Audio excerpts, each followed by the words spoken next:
Dear Lee Wei, it has been a very long time since you and I have talked, but I wanted to reach out to you because I heard about the news of your father's death while I was walking through town the other day. He was truly an amazing human being and an even better friend of myself and all the people of Locke. It was truly devastating to hear what happened to Wang Wei. Everyone here is praying for you and your family. Your father was a terrific human being. Whenever you needed someone to talk to, or grab a bite to eat, or even a shoulder to cry on, your father was always there for me, myself, and for everyone else. I never have had any regrets being your father's best friend. He's the reason I am who I am today, regardless of the way I turned out. I just wish I could have talked to him one last time. Wang and I sort of had a falling out a while ago after he left Locke. It was for a stupid reason as well, and I regret ever staying mad at him for as long as I was. Wang and I were hanging out a while ago when he came by town to visit me, and while we were about to leave to go grab a bite to eat, he asked if he could drive the blue Mustang, and I let him. He eventually scratched the side of the car by accidentally hitting a garbage can, and as you could probably guess, I was pretty mad at him. It was a very big piece of my life, and to see him do that upset me. We did not talk long after that until about 2 years ago. I ran into him in San Francisco, and we shared a big laugh and talked about how we missed each other. We both apologized, and that made me very happy, considering the fact that if we did not, I would feel horrible knowing that he recently just passed away. We kept in touch for a little while, but then sort of died down. Then I heard about the news in town about his death, which made me want me just to talk to him one last time. Wang and I really had some great memories living in Locke together. He and I were inseparable from the moment we met to the day he moved from Locke. He was truly a great man. I remember when I first came to America in 1921 to work for my older brother and my uncle in the orchards just outside of Locke. I was about 10 years old at the time, and your father was 12, so he and I had some similar things in common, knowing we were very close in age.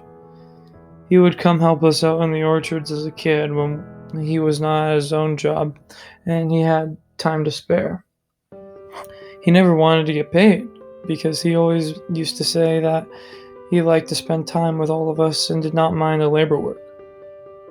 I'm telling you, he was the nicest guy in town, and everyone knew it as well. I'm always going to be grateful for having him as a friend. We always had other hobbies as kids, though. It wasn't always just working in the orchards, even though it did feel like it. Swimming was always something we could do because it did require any money, and it felt good to cool off in the water and goof around as well. There was really nothing to do besides swimming, considering there were no movie theaters to go to. I never had many friends, so I thought I would only usually go with Wang or by myself. I would always tell him I was the faster swimmer, and of course, he would disagree with me because he and I were always competitive towards each other. We would race almost every time when we went to go swim together, and let me tell you, he was very good at freestyle and would usually always win. Fishing was always something to do as well if swimming was getting boring. Your father and I would always try and find something to do if we had the free time, because we never wanted to take it for granted. The most important thing your father taught me was to live today like there was no tomorrow, and to just have fun. So that is exactly what I did. He was with me when I bought my famous blue Mustang. That was a sweet ride back in the old days. Everyone in Locke knew about my car and wanted to take it out for a spin.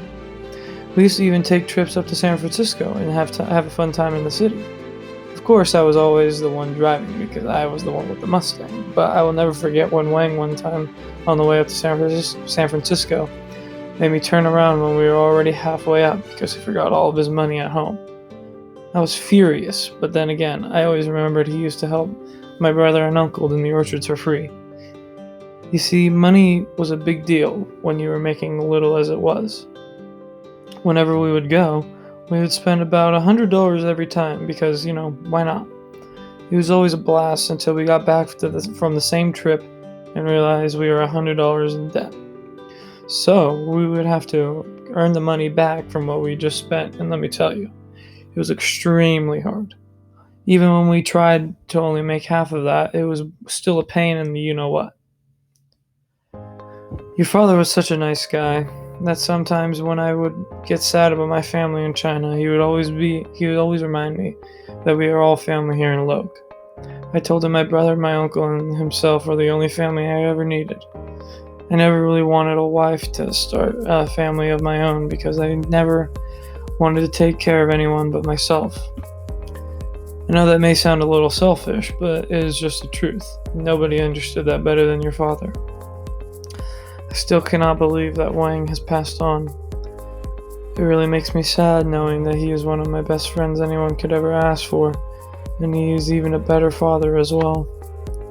I thought he is in a much better place now, making peace with the situation that he is in. He will always be remembered around the community as a saint, and overall an outstanding individual who was as selfless as one could be.